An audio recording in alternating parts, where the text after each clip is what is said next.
दोस्तों, इंसान जैसा कर्म करता है वैसा ही फल प्राप्त होता है। आपने यह तो सुना ही होगा, जैसी करनी वैसी भरनी। मित्रों, जो जैसा कर्म करता है उसको वैसा ही फल प्राप्त होता है। जिस व्यक्ति की जिस तरह की सोच होती है उसी के अनुसार उसके कर्म होते हैं, और जैसा उसका कर्म होता है उसे वैसा ही फल मिलता है। दोस्तों, यह कहानी बहुत ही ज्ञानवर्धक है। इसको सुनने के बाद मनुष्य को कर्मों का फल कैसे मिलता है पता चल जाएगा। नमस्कार दोस्तों, एक गुरु का आश्रम था। एक बार जब वह गुरु अपने शिष्य को उपदेश दे रहे थे, तब उसके आनंद नाम के शिष्य ने पूछा कि गुरुदेव, कर्मों का फल कैसे मिलता है और जरा समझाइए। तब गुरुदेव आनंद से कहते हैं, भंते, हमने अपने जीवन में जो कुछ भी पाया, जो कुछ भी खोया, वह इसी दुनिया का था और वह यहीं पर रह जाएगा। हमारे साथ कुछ भी नहीं जाएगा। हम खाली आए थे, हम बिल्कुल खाली जाएंगे। और जो लोग अपने मन से बिल्कुल खाली होकर जाते हैं, वास्तव में उनके अंदर ज्ञान का दीप जल जाता है। वो आगे चलकर दूसरे जन्मों में निर्वाण की स्थिति को प्राप्त कर सकते हैं। लेकिन उससे पहले तुम्हें इस जीवन की निरर्थक को समझना होगा। यहां पर कुछ भी पाना या कुछ भी खोना कोई मायने नहीं रखता। हर इंसान को बचपन के दिन प्रिय क्यों होते हैं? क्योंकि उस समय उसे कोई भी चिंता ही नहीं रहती। वह आजाद होता है, उसके मन में कोई लालसा नहीं होती। जिस काम में भी लग जाता है उसी में मग्न हो जाता है।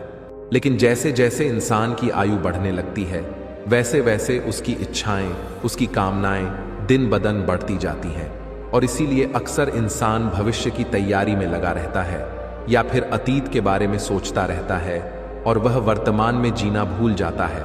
वहीं अगर हम किसी छोटे बच्चे को देखें तो उसके लिए कोई भविष्य या कोई अतीत नहीं होता। उसके लिए तो बस वर्तमान होता है और इसीलिए वह वर्तमान में पूरा आनंदित होकर रहता है। गुरुदेव कहते हैं, भंते, आज मैं तुम्हें एक कहानी सुनाता हूं जिससे तुम्हें पता चल जाएगा कि मनुष्य को उसके कर्मों का फल कैसे मिलता है। बहुत समय पहले की बात है। एक बहुत ही बड़ा प्रसिद्ध नगर था। उस नगर में एक राजा रहता था। वह राजा जब धीरे धीरे बूढ़ा होने लगा तो उसकी जो रानियां थीं वह उस राजा की उपेक्षा करने लगी थी। राजा रानियों की उपेक्षा को बर्दाश्त नहीं कर सका और वह चिंतित रहने लगा। एक दिन उसने अपने वैद्य को बुलवाया और उस वैद्य से कहा कि हे वैद्य राज, क्या आप कोई इस तरह की दवाई को तैयार कर सकते हैं जो मेरी खोई हुई जवानी को वापस कर सके?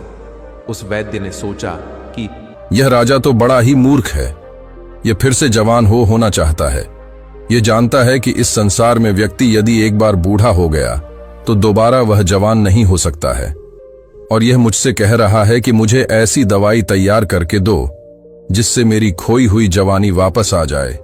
यह राजा जब इतना मूर्ख है तो इससे धन निकलवाना कोई बुरी बात नहीं है। इसीलिए मैं कोई ऐसी तरकीब लगाता हूं जिससे यह राजा मेरी ही चाल में फंस जाए।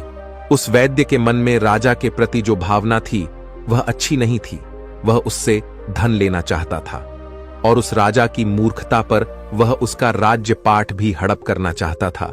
उस वैद्य ने कहा कि राजन, दवा तो मैं तैयार कर सकता हूं और उस दवा से मैं जानता हूं कि आपको पूरी तरह से लाभ भी होगा।